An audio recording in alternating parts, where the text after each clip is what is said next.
네, 이제 두 번째 시간인데요. 제가 아까 말씀드리기를 여러분도 금강경에 나오는 것과 똑같은 표현을 다 하게 될 거라고 제가 약속한 그 시간이 됐네요. 그럼 이제 한번 왜 그런지 한번 봅시다. 우리가 양자 얽힘은 지난 시간에 했습니다. 그죠? 그래서 양자 얽힘과 분리성에 대해서 한번 생각해보죠. 그러니까 부제목이 양자 얽힘은 인과와 코잘리티와 시공간의 의미를 바꾼다. 바꾼다기보다도 그런 걸 무시해버린다. 이렇게 말씀드리는 말이 더 정확할 것 같습니다. 먼저 분리성. 우리 하나의 약속인데, 약속이란 말은 그런 관념을 가지고 우리가 세상을 본다는 뜻입니다. 그죠? 인간의 사물 인식 방식으로 볼 때 두 물체 사이에 공간이 있으면 이 두 물체를 분리된 것이다. 그러니까 여러분들 중에서 여기 지금 김사 씨 있는데 김사 씨하고 저하고 사이에 공간이 있어요. 그죠? 그래서 김사 씨하고 저하고는 다른 공간을 점령하기 때문에 분리됐다고 우리가 말하죠. 동의하죠. 네. 그런 관념을 가지고 우리 세상을 봐요. 그런데 두 물체가 양자적으로 얽히면 두 물체 사이의 공간은 분리성과 아무런 관계가 없다는 것이 지난번 양자 얽힘의 내용이었죠. 양자적으로 얽히면 두 물체가 우주 양쪽 끝으로 떨어져 있어도 떨어진 것이 아니다. 그렇게 말씀드렸는데 지난번에는 그냥 보아와 아인슈타인이 논의쟁한 것을 그냥 보여드렸기 때문에 여러분이 실감이 안 났다면 오늘은 그거보다 훨씬 실감이 나는 거. 그 우주의 끝까지 떨어진 게 아니라 이상하죠. 그죠? 우리가 우주의 끝까지 떨어졌다면 그게 뭐 떨어졌는 건지 안 떨어졌는지 감각이 안 오는데 요만큼 떨어졌다 그러면 그거 확실히 떨어졌다는 게 눈에 보이죠. 그러니까 요만큼 떨어진 것만 예를 들게요. 이게 슈레딩거의 드럼이라는 건데 북이에요. 요 둘은 떨어져 있어 분명히. 떨어지는데 여기다가 물론 어떤 물리학자가 양자적으로 얽히도록 이제 작용해 놓으면 떨어졌는데도 불구하고 여기서 무슨 일을 하면은 반드시 여기서도 그에 대항하는 일을 여기서 만약에 이게 전기라 치면 전기 회로가 이렇게 시계 방향과 같은 방향으로 흐르게 된다면 여기는 반대 방향으로 흐른다든지 하여튼 둘이 딱 그냥 항상 얽혀 있어 가지고 떨어졌어도 분명히 공간적으로 떨어져 있는데도 불구하고 행동을 같이 하게 돼요. 그리고 두 개의 막은 서로 얽혀 있어도 한 막에 대한 관찰, 여기서 무슨 관찰을 하게 되면은 다른 막도 그 관찰한 영향을 받고요. 그 다음에 요건 다이아몬드인데 그 두 개가 떨어졌어요. 떨어져서 뭐 아무 연결도 없는데도 불구하고 이 다이아몬드가 진동하면 다른 쪽도 진동을 하게 됐어요.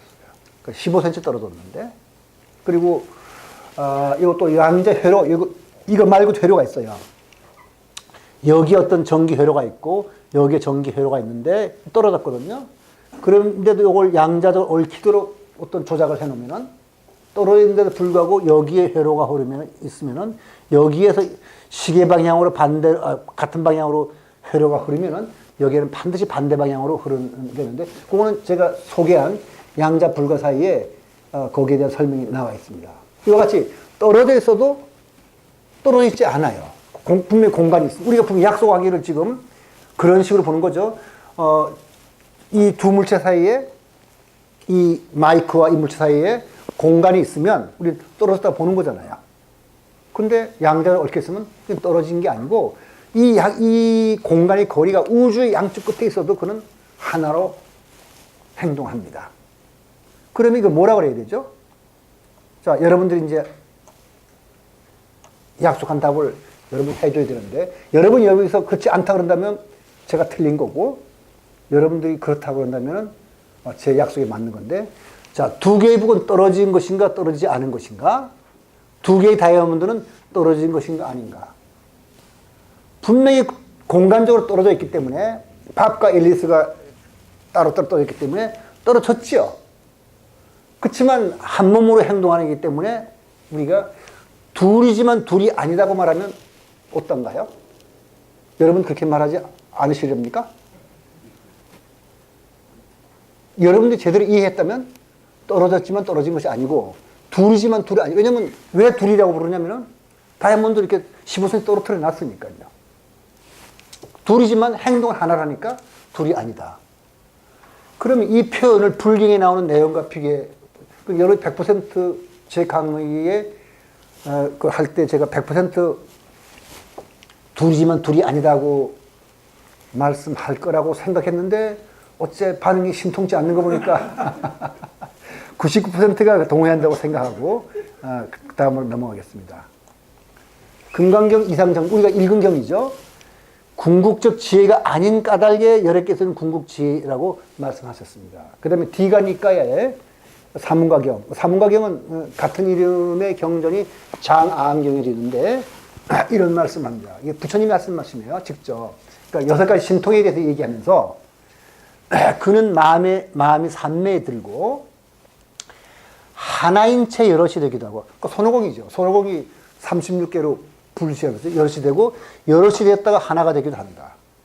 그런 것이 실제로 부처님의 그 경지에 들어가면 가능한 모양입니다. 우리는 뭐 그렇게 경험이 없기 때문에 그런지 못하지만 적어도 여기 양자 얽힘을 통해서 둘이지만 둘이 아니니까 붙었다 떨어졌다 하나보다 하고 짐작을 할 수 있기 때문에 우리가 이거로서 과학이 뭐 그 불경을 뭐 이론을 뭐 증명했다든 이런 말 하면 안 되지만은 이런 걸 유추해서 하기를, 왜냐면 우리가 그런 걸 자연주의라 부르는데 마음의 임에서 일어나거나 우리의 어떤 그 일어난 일을 직접 경험할 수 없지만은 그와 유사한 일이 자연에서 일어나면 그것을 유추해서 이런 것이 가능할 수 있겠다고 생각을 할 수 있는 걸 우리가 자연주의적 입장에서 본다면 물리 현상 중에 떨어져도 떨어진 것이 아니니까 아마 이런 것이 가능한 모양이라고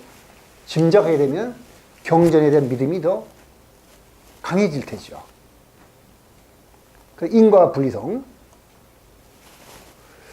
자, 인과라는 건 뭔가? 이거 이제 사실은 상대성 이론을 할 때 여러분들이 확실히 알게 되겠지만 지금은 제가 설명을 통해서 잠깐 설명을 드려요. 자, 사건 하나가 A가 있고 B가 있는데 상대성 이론 안에서도 이해하기 어렵지 않을 겁니다. 한 사건 A가 원인이 되어 사건 B가 일어났다면 물리학적으로 볼 때 이건 지금 다른 인과가 아니라 그 물리적인 그 인과를 말하는데 사건 A와 B 사이에 인과관계가 있다고 우리가 얘기를 해요. 그럼 세상에 많은 사건들이 있지만 적어도 물질계의 일이라면 인과관계가 있는 것은 어떤 식으로든 물리적으로 연결되어 있어야 돼요. 물리적으로 연결된다는 말은 무슨 말이냐면은 A가 원인이 돼서 B가 일어났거든요. 그럼 A에서 B로 뭔가 전달돼야 된다는 뜻입니다. 그게 그 물리적으로 연결된다는 뜻이에요. 그 정보가 전달돼야 돼요.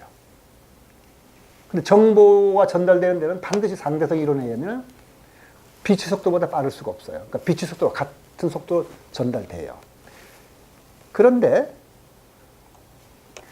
물리적으로 연결된다는 것은 사건 A에 관한 어떤 정보가 전달되고 그 결과로 사건 B가 일어나는 뜻을 우리가 물리적으로 그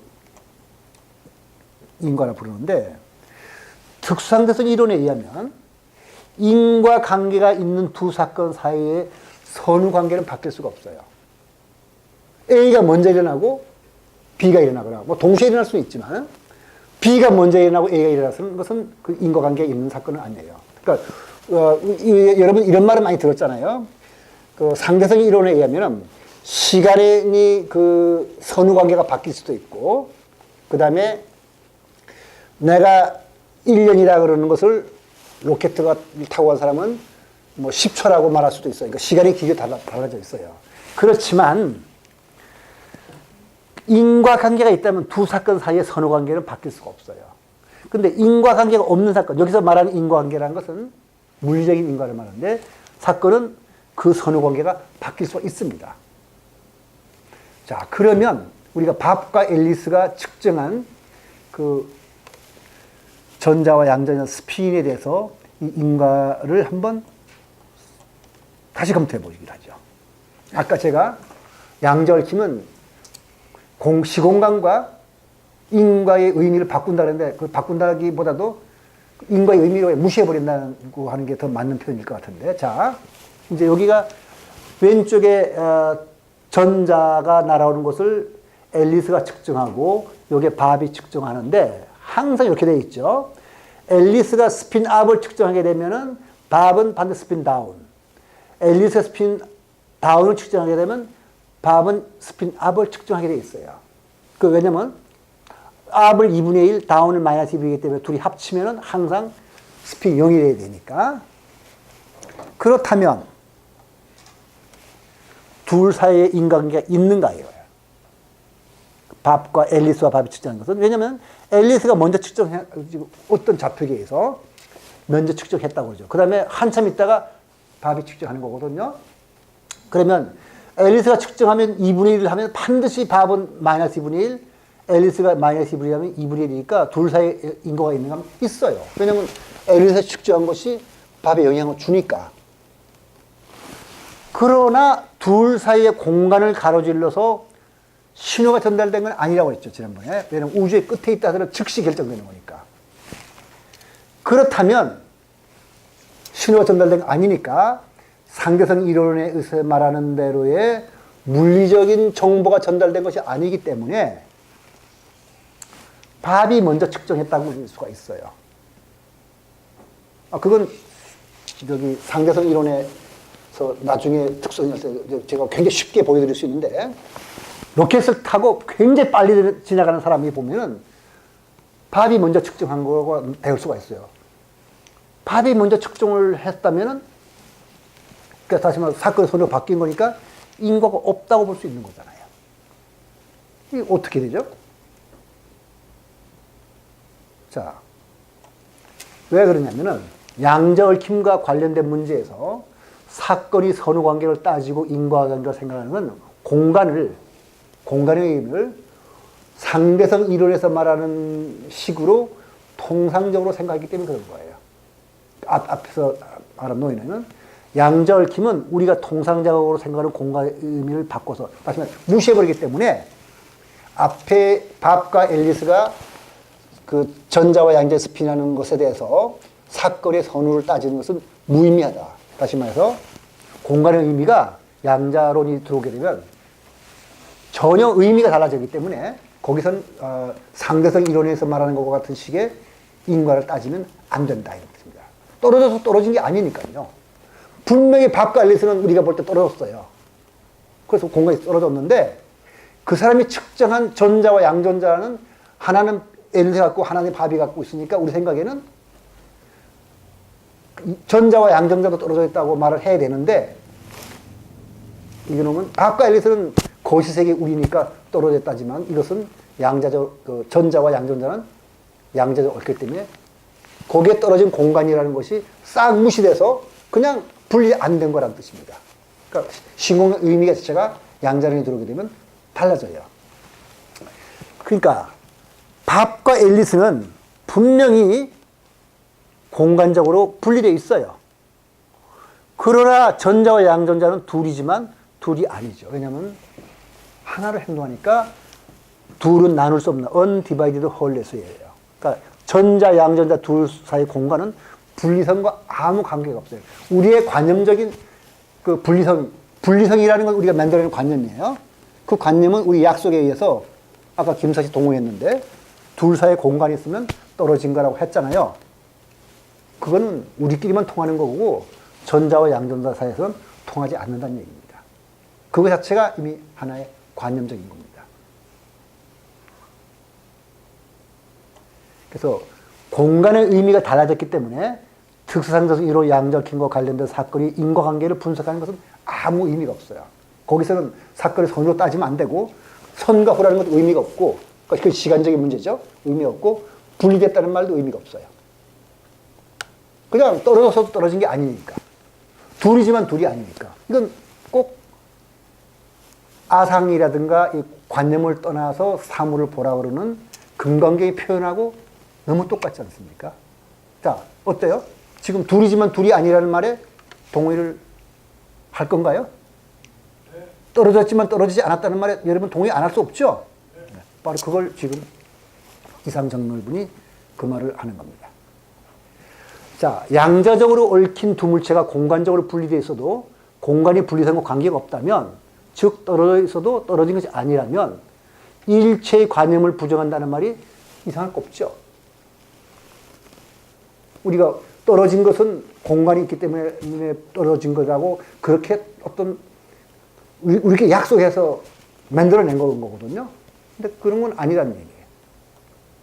바로 언어가 만든 관념이 우리를 속박하는 사슬이다. 그래서 우리는 양자 얽힘에도 공간적으로 떨어져 있기 때문에 거기에 대해서 분석을 하고 양자역학적으로, 아니, 그 상대성 이론 분석해서 어떤 결론 내리는데 그건 틀렸다. 그래서 수보리는 이 사실을 알고 다음과 같이 말했다고 볼 수 있다. 그러나 미래 500년 뒤에도 어떤 중생이 이 경전을 듣고 믿고 이해하고 받고 지닌다면 이 사람은 가장 경이로울 것입니다. 여러분들 입장에서 지금 둘은 둘이지만 둘이 아니다, 떨어졌지 않았다 하고 이제 동의하셨으니까 경이로운 사람이라고 자부해도 될 거라고 저는 주장하고 싶습니다. 자, 그러면 금강경과 양자역학이 조화를 이룬다고 치죠. 그러면 도대체 우리가 경험하는 세상은 뭘까? 양자역학은 아까 제가 말씀드린 대로 미시세계에서 이 확률파로 주어진 소립자 이런 것들이 그냥 확률파의 정보에 불과한 것이지 실체가 없다 그러는데, 우리가 볼 때는 실체가 없다 그럴 수 없잖아요. 내가 안 본다 그래서 책상이 없다 그럴 수 없어요. 여기 있어요. 이 세상이 어떻게 보이는지 한번 일상 경험적 세계, 그러니까 이것도 그냥 거시세계라고 할 거를 일부러 내가 둘로 분리시켜서 일상 경험적 세계와 거시세계라고 불렀는데, 우리가 보고 있는 이 세상은 뭔가? 자, 미시세계에는 분명히 양자역학, 그러니까 코페르니쿠스 해석에 의하면 헛개비고, 근데 이 헛개비들은 양자역학의 정확한 이론을 따라요. 그게 스웨덴과 방정식인데, 그런데 거시세계는 헛개비가 아니고 적어도 실용적인 맥락에서 볼 때는 이렇게 존재하는 것처럼 보여요. 그런데 이놈은 정확한 이론을 따르는 것이 아니라 근사적 이론을 따라요. 그러니까 양자역학의 근사적 이론이 고전역학이라고 제가 말씀드렸는데 따라요. 이상하잖아요? 존재하지 않는 헛개비는 정확한 이론을 따르고, 우리가 존재한다고 믿는 거시세계의 물리제들은 근사 이론을 따른다는 건 아주 좀 이상한 일이네요. 그러면 이런 문제를 묻는 건 당연하죠. 이 거시세계의 것은 헛개비가 많이 모인 건데, 헛개비가 많이 모이면 실체를 갖고 그 실체를 가진 어떤 것이 존재하게 되는 걸까? 이 물음을 한번 우리가 이 정답일지 아닐지는 모르지만은 한번 물리학자들이 여기에 대해서 어떻게 고민하면서 해결하려고 만들었는지 봅시다. 자, 모든 파동이 만나서 간섭무늬를 만드는 것은 아니다 그랬어요. 아까 입자 두 개가, 아니, 파동이 나서 두 개의 파동이 만나면은 간섭무늬를 만드는데, 두 파동이 만나 간섭무늬를 만들려면 두 파동의 속성이 일정한 관계를 유지해야 된다. 이 조건이 있어요. 어떤 조건이냐? 두 파동의 속성이 일정한 관계를 유지할 때 두 파동 사이에 우리가 결맞음이 있다 그래요. 물리학자는 이걸 갖다 코헤런트 웨이브라고 부릅니다. 그러니까 코헤런트한 웨이브만 간섭무늬를 만들어요. 그럼 아직은 여러분들이 결맞음이란 말이 뭔지 모르기 때문에 그림으로 표시한다면 이렇게 돼 있어요. 이거 다 표시해 놓을까요? 이런 걸 우리가 파란색의 파동과 이 빨간색의 파동은 진동한다는 면에서 파동은 똑같긴 한데 위상이 다르다 봅니다. 어떤 위상이냐면은 요 놈이 먼저 진동을 해버렸죠. 여기 시간이 이렇게 좋네. 먼저 진동을 한 다음에 파란 파동이 진동하니까 위상을 보통 우리 각도를 펴는데 90도만큼 차이가 나서 진동하는 거예요. 그러니까 요 90도만큼 진동한 요 관계가 이 파동은 영원히 변치 않고 간다면 이 두 개의 파동은 만났을 때 그 간섭무늬를 만들어요. 그래서 이 파동 둘이 이런 식으로 만났습시다. 이걸 지날 때는 여기가 마루, 여기 마루죠. 요 지나면 골. 요 관계가 일정했어요. 그래서 쭉 만나보면 이런 식으로 지날 때 거리가 다르니까 이렇게만 여기서는 마루와 골이 만났으니까 그 소멸간섭이 일어났어요. 위치가 달라서 요 위치가 아니고 조금 위에 여기 가면은 이렇게 되니까 여기서는 요 위상관계가 변하지 않을 때 마루가 지나고 마루가 지난다 위상관계가 그러니까 요 슬 지날 때 여기서 반드시 마루잖아요. 요 관계가 변하지 않는다면은 거리가 바뀌게 되면 여기서는 마루와 만루가 만나고 골과 골이 만나니까 여기는 보강간섭이 만들어집니다. 그러니까 요 관계가 변하지 않으면은. 근데 여기서 요 관계가 들쭉날쭉해지면은 다시 말해서 여기서는 마루가 왔는데 여기서는 골이 왔다든지 여기서는 마루가 왔는데 여기서 뭐 딴 게 왔다든지 해서 들쭉날쭉해져 버리면은 간섭무늬를 만들지 않아요. 그래서 코이런트 웨이브란 말은 이런 웨이브를 말하는 겁니다. 요 관계가 쭉 빛이 오는데 이런 식으로 오고 이것들은 뭐 파장도 그렇고 이것들이 뭐 들쭉날쭉 그냥 와버리면 이런 것을 지난번에 합칠 때 된다. 합치면은 요것은 골과 골, 마루와 마루를 합치니까 요것들은 다 합치면은 이렇게 될 텐데 요것들 합치면 어떻게 됐어요? 삐뚤삐뚤해지니까 뭐 그냥 이상한 거가 돼버리겠죠. 그래서 우리가 보통 경험하는 세계에서 결 어긋남 파동이라는 건 이런 걸 말합니다. 태양광선이나 백열 등에서 나오는 빛으로는 간섭무늬를 볼 수가 없어요. 잘 안 보여요.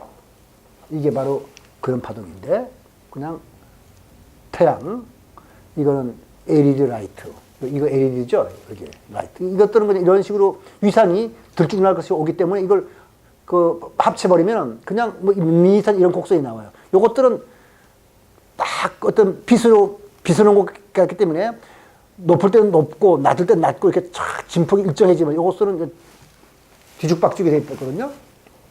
그래서 이런 빛들은 그 나오는 광원이 하나가 아니고 태양이라면 거기에 있는 구성하고 수많은 원자에서 나와요. 그 원자 하나하나가 빛을 내는 광원인데 태양광선이나 백열 등은 수많은 원자들로 이루어졌기 때문에 태양광선이나 백열 등에서 나오는 빛은 수많은 독립적인 광원이기 때문에 이렇게 독립적으로 이렇게 삐뚤삐뚤한 것들이 합쳐진 거라는 뜻입니다. 그러니까 이런 삐뚤삐뚤한 것 합쳐진 광원들을 뭐라 그러면 이런 파동들끼리를 결 어긋난 파동이라고 합니다. 디코이런트, 그 파동은 디코이런트하다. 그래서 이런 코이런트한 빛이라면은 이런 식으로 어떤 그 파동과 파동 사이의 유상관계가 일정하게 나오는 것을 말하는 거고 이런 식으로 삐뚤삐뚤하게 되면 이것이 바로 인코이런트 그 라이트인데 이런 것들은 합쳐봤자 간섭무늬를 만들지 못합니다. 그러면 결 어긋난 파동은 그 위상관계가 들쭉날쭉하여 두 파동이 합쳐지더라도 간섭무늬를 만들지 못한다. 그 결과 결 어긋난 파동들이 만났을 때 그 합성파의 세기는 개별적인 파동들이 갖는 세기 합과 같아요. 근데 지난번에 말씀드렸죠? 입자의 성질이 뭐였죠? 입자는 5개를 모이지면 각각의 갖고 있는 입자에 가진 물리량을 합친 것이 그 입자의 전체의 물리량이라고 그랬어요. 파동은 뭐라고 했었어요? 1 더하기 1은 1이 되는 것이 아니라 보강간섭이 되면 1 더하기 1은 4가 되고 소멸간섭이 되면 1 더하기 1은 0이 된다고 했죠. 근데 결 어긋난 파동들은 그 파동의 세기가 어떻게 되냐면은 각각 세기 합과 같단 말이에요. 같아져요. 그러면은 개별 파동의 세기와 합과 같다는 말은 바로 결 어긋난 파동들이 만나면 만남의 결과 입자처럼 행동한다는 뜻인데 그 말은 바로 파동성이 사라진다는 걸 뜻해요. 따라서 파동성이 사라진다는 것은 이 결 어긋난 파동들이 입자처럼 행동한다는 것을 뜻하는 겁니다. 우리 이 거시세계를 이루고 있는 이 모든 물체들은 굉장히 많은 소립자들이 이러는데 그 모든 소립자 하나하나는 그냥 파동이에요. 파동인데 그 어마어마하게 많은 수의 파동이 만났을 때 합쳐질 때 결 어긋났기 때문에 이것들은 그냥 입자처럼 보인다는 뜻입니다. 그러니까 입자처럼 행동한다는 것이 바로 고전역학의 법칙을 따른다는 것을 뜻하고요. 바로 고전역학의 법칙을 따른다는 것이 거시세계의 출현이죠. 근데 왜 그럼 결 어긋나느냐? 그러니까 파동이 파동소로 있는 것은 반드시 결 어긋남만 있는 건 아니고 또 다른 예를 좀 이따 설명드리겠습니다만은 일단 그럼 왜 그 하나하나는 파동인데 그 파동들이 결엇이 어긋나게 될까? 왜냐면 우리 지난 시간에 뭐라 그랬나요? 우주는 시작할 때 근원적으로 찾아가면 양자적으로 얽혀서 하나의 점에서부터 나왔던 거잖아요. 그럼 그것들은 분명히 처음에 결이 맞았을 텐데 왜 어긋나게 됐나? 그거를 살펴봐야 될 텐데 살펴보면 이렇게 돼요. 거시세계의 출현은 자, 다른 광원에서 나온 빛의 파동 사이에만 겨울 어긋남이 있는 것이 아니다. 다시 말해서 우주의 시작할 때 하나의 점보다 더 작은 데서부터 나와서 동일한 강원에서 나왔겠지만은 하나의 강원에서 연속적으로 나온 빛들 사이에 결맞음이 있다 할지라도 이 빗줄기들이 이중수시를 통과한 후 입자들로 가득한 경로를 지나 벽면에서 만난다면 간섭문이 못한다. 비록 여기 시작할 때는 결 맞다 하더라도 여기에 무슨 공기가 많이 있어가지고 이 공기들하고 부딪히다 보면은 부딪힐 때마다 파동 위상이 조금씩 달라지게 돼요. 그래서 간섭문을 만들지 못합니다. 따라서 왜냐하면 파동이 다른 입자들과 충돌하면 그 위상이 조금씩 바뀌어가지고 연속적으로 벽면에 이르는 두 줄기 빛 사이에 마침내 결 어긋남이 생기기 때문에 비록 시작은 우주가 탄생할 때 하나의 근원에서부터 나왔다 하더라도 이것들이 무수한 입자들로 분리가 되면서 자기들끼리 충돌할 때마다 위상이 조금씩 바뀌어지니까 그것들이 모이게 되면 결 어긋날 수밖에 없어요. 그래서 이것들은 다 결 어긋나거든요. 결 어긋난 원자나 이런 것들이 이루어지게 되면 이것들은 결 어긋난 파동의 모임이기 때문에 이것들의 물리량은 각각이 갖고 있는 파동의 색이 합과 같아요. 그 말은 바로 입자처럼 행동한다는 뜻이죠. 그래서 그게 바로 거시세계가 출현한 이유입니다. 자, 소립자나 원자들도 빛의 파동과 똑같이 행동합니다. 소립자도 원자도 양자 이론에서는 모두 파동이고 양자 이론에는 입자라는 개념이 아예 없어요. 이들 입자들이 많이 모여서 충돌하면 충돌할 때마다 그 파동 위상이 조금씩 바뀌어서 그간의 이상계가 들쭉날쭉하게 되고 파동성이 사라져서 우리가 보는 이 일상 경험 세계가 나오는데 우리가 경험하는 일상 세계 물체에서 파동성을 볼 수 없는 이유는 이 물체들이 모두 많은 소립자나 원자들의 모임으로 이루어진 것으로서 이 물체들 모두 결 어긋난 파동들이 합이기 때문이다.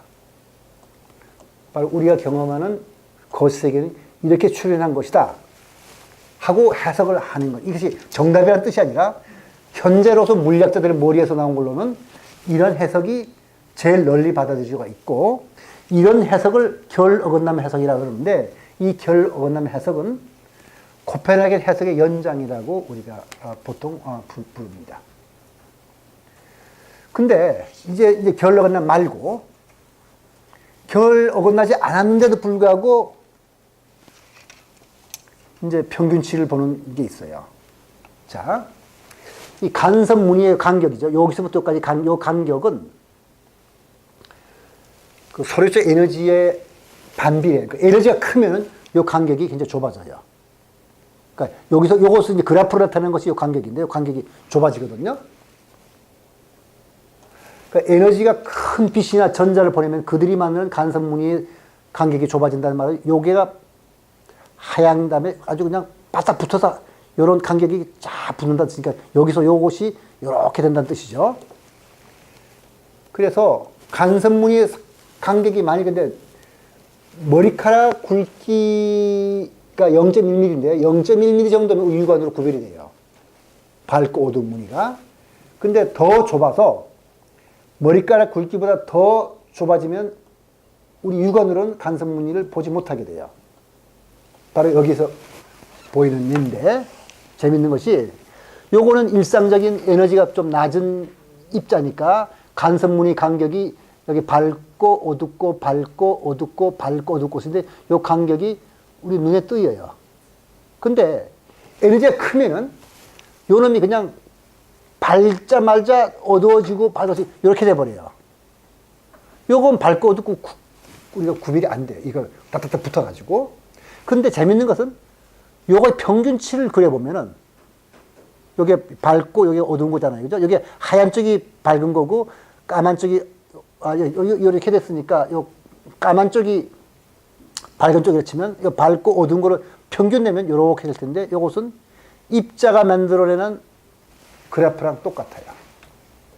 그러니까 굉장히 에너지를 많이 가진 전자를 이렇게 간섭 무늬를 통과 주면은 낮은 놈은 이런 식으로 밝고 어둡고 밝고 어두워 나오는데 이런 식으로 밝고 어둡고 밝고 어두워가 계속 붙어버렸기 때문에 그러니까 0.1mm 사이에 밝은 무늬가 100개, 어두운 무늬가 100개라면 우리는 구별 못합니다. 구별 못하고 회색을 볼 거예요. 회색이 바로 평균치거든요. 이런. 그게 입자예요. 다시 말해서 간섭 무늬 사이의 간격이 좁으면 관찰되는 간섭 무늬 대신 파동의 세기의 평균치를 보게 돼요. 평균치가 바로 요 그래프인데 평균치 곡선은 입자가 만든 곡선과 똑같습니다. 그러면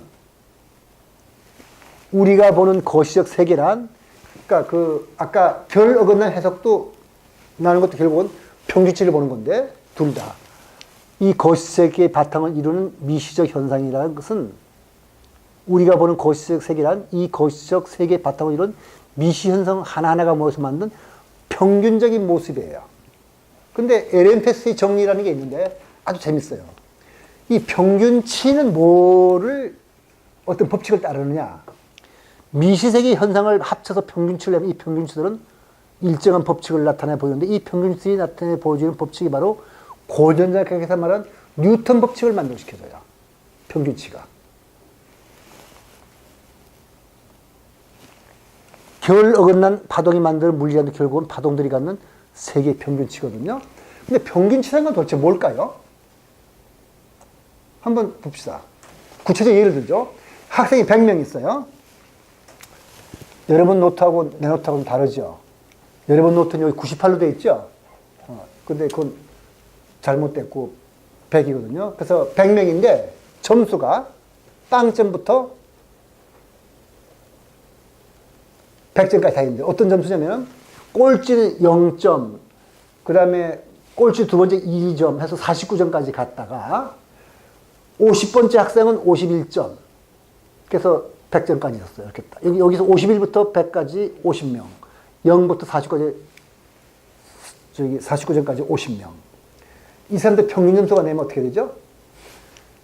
100 더하기 0은 평균 내면 50, 99 더하기 1은 평균 내면 50, 51 더하기 49 평균 내면 50이죠. 그게 평균치예요. 근데 평균치에 해당하는 점수가 여기 있나요? 아무도 50점 받은 사람 없어요. 근데 평균치는 50이라니까 50이란 말은 무슨 뜻이죠? 50이라는 점수는 존재하지 않는 값입니다. 그러면 평균치라는 것은 실제하지 않는 값이에요. 우리가 보는 이 거시세계가 별 어긋난 파동이기자 또는 평균치라고 그랬는데 그 평균치라는 건 존재하지 않아요. 그 존재하지 않는 걸 우리가 어떻게 존재한다고 만들어내서 단단하게 존재한다고 믿고 있을 뿐입니다. 다시 말해서 미시세계의 평균치에 해당하는 거시세계는 미시세계보다 더 헛개비예요. 이것들 하나하나가 헛개비라고 그러지만 어쨌든 그것들은 수치로 주어지는데 50은 그 헛개비도 못 되는 존재예요. 따라서 우리가 보고 경험하는 세상은 우리의 마음이 만들었다고 물리학적으로 쉽게 말할 수는 없고요. 물론 물리학자들 중에서 아까 관찰자가 그렇게 보기 때문에 의식이 가능하다고 주장하는 사람들은 우리가 보고 경험한 세상 우리 마음이 만든 것이라고 하지만 이건 논란이 된 문제이기 때문에 제가 여기서 단정적으로 말하지 못하지만 저는 이렇게 주장한 사람이라고 했죠. 그렇지만 어쨌든 적어도 불교는 이렇게 말하죠. 적어도 유식불교에서는. 그럼 유의라는 것이 바로 우리 관념이 만든 세계. 그게 이상정밀불인데, 유식불교는 제가 앞으로 인지과학을 살펴볼 때 더 자세하게 설명드리라고 여기서는 짧게만 말씀드리겠습니다. 석가모니 부처님만 그냥 보죠. 읽어보기로 하죠. 우리가 어떻게 우리 마음과 세상을 만드는가? 이거 부처님 말씀하신 겁니다. 바로 이거를 아는 것이 발정도의 수행의 정념이라고 그랬는데요. 그러니까 정념을 하게 되면 그게 보인다는 뜻입니다. 그러니까 정념 수행을 하면은 우리 마음이 우리가 구체적으로 존재한 이것도 사실은 내 마음이 만든 걸 보이냐고. 그래서 쌍육단니까 이런 말이 나와요. 명칭이 모든 것을 이기고 명칭이라는 하나의 원리가 세상을 지배하는 거예요. 우리는 우리가 이름 붙인 사물들이 실제 존재한다고 생각하고 그것에 의해서 우리가 지배받기 때문에 부처님 말씀이 유의로 조작하기 때문에 행이라고 한다. 그래서 부처님은 6가지 감각기관으로 보는 세계는 유의적, 그러니까 마음이죠. 유의적으로 형성되고 유의적으로 의도된 것으로서 과거의 업이 이렇게 만든 것이라고 설하고 있습니다. 불교는. 그리고 아까 말씀드린 대로 양자역학 의식이 일정한 역할을 한다고 주장하는 물리학자들도 여기에 동의하는 거죠. 그럼 양자역학적 관점은 이 논란은 이제 끝나는 거냐니까 별개로 한다면 하고 우리가 그냥 어떻게 우리 마음이 세상을 만들어내는가 하나 한다면은 그 전에 말씀드리기로 양자역학에서 코페르니쿠스에 의하면은 소립자라는 것은 일상 세계에서 보는 모래알과 같은 것은 아니고 단지 정보에 불과한 존재죠. 정보란 말은 그냥 추상적인 것 같은 건데, 근데 정보는 추상적인 건 아니에요. 여러분들은 정보란 어떤 그 사전적인 단어 때문에 추상적이라는 거 하지만은 나중에 제가 유식불교할 때 설명드리겠습니다만 정보는 물리적인 것이기도 하면서 정신적인 것이기도 하는 아주 묘한 건데 정보와 관측 기구의 상호작용에 의해서 실체화된 존재가 우리가 보는 세계로서 그걸 의식을 가진 관찰자에 의해서 입자라는 실체로 나타났다. 그러니까 이 논란을 우리가 별개로 치고요. 그래서 그걸 뭐라고 부르냐면 화이만의 스승인 존 아치볼트 휠러가 말하기를 eat from bit라고 불렀어요. 물음표를 붙였어, 사실은. 그러니까 장담할 수 있는 건 아니기 때문에 eat from bit라는 말은 그것은. 이건 이제 영어의 시적 라임을 위해서 eat from bit라고 하는데 bit은 정보의 단위죠. 그러니까 정보로부터 사물이 생겼는가 하는 뜻에서 eat from bit라고 했어요. 양자역학은 그렇게 양자 정보 이론을 한 사람들은 그렇게 말합니다. 세상에는 정말 정보밖에 없고 그 정보에서부터 우리가 보는 세상이 나왔다. 이건 뭐죠? 유식불교에서 말하는 아리아식의 식점변과 유사한 개념이죠. 아리아식에 들어있는 여러 가지 종자들이 어떻게 하다가 뭘 만들어내는 것처럼 비슷하게. 그렇지만 정보로부터 나왔다고 우리가 양자 정보 이런 사람들은 말을 하고 있습니다. 그러니까 이상정명불가 윤리를 놓고서 생각하면 관념에서 벗어나라 자유로운 발상으로 세상을 사물을 봐라. 그래서 중안개 염초경에 아까 말씀드린 내용인데 한 번 더 썼어요. 우리가 어떻게 우리의 마음과 세상을 만드는가 이것을 아는 수행이 바로 8정도의 정념이다. 그러니까 정념을 통해서 나를 쭉 살펴본다면 모든 것이 객관화되고 그것이 진실된 모습이 보이는데 그때 이것이 관념에 불과하다는 걸 알게 되는 건데 그렇게 하려면 어떻게 해야 되느냐. 지금 여기에 충실하고 순간순간 자신을 살핀다 그러는데 이걸 지금 여기에 충실하고 순간순간 자신을 살피는 것이 구체적으로 뭐를 말하는지는 제가 다음 시간 그 미국의 20대 대통령 제임스 가필드의 삶에서부터 구체적인 그 설명을 드리겠습니다. 지금은 단지 말로 지금 여기에 충실하라 이렇게만 말씀을 드리고요. 쌍유타 니까에 보면은 그 현재 우리의 수련을 쭉 말을 하고 있는 거죠. 그러니까 계율을 지켜야 돼요. 그러니까 바른 말 바른 말. 계율이 그러니까 발전도 수행하죠. 계율이 늙을 때까지 좋은 것이고 믿음이 좋은 이천이요. 내가 깨닫지 못했다면 아 금강경의 말씀이 맞는구나 하는 그런 믿음. 그럼 지혜가 인간의 보물이며 공덕이 도둑이 빼앗기 어려운 보물일 수 있어요. 공덕이란 말은 바로 내가 계율을 지킴으로써 말한 선업을 말하는 거죠. 자신을 사랑스럽다고 여긴다면 악행을 하지 말라. 사실 우리가 불행하고 그 악행을 하는 것은 거짓말도 하는 것은 나를 소중하게 여기지 않는 존재로서 불교는 무아라고 해서 내가 없다고 하지만 그렇지 않고 바로 쌍유타니까에 처음 보면 나보다 더 사랑스러운 존재가 없다. 나를 사랑해.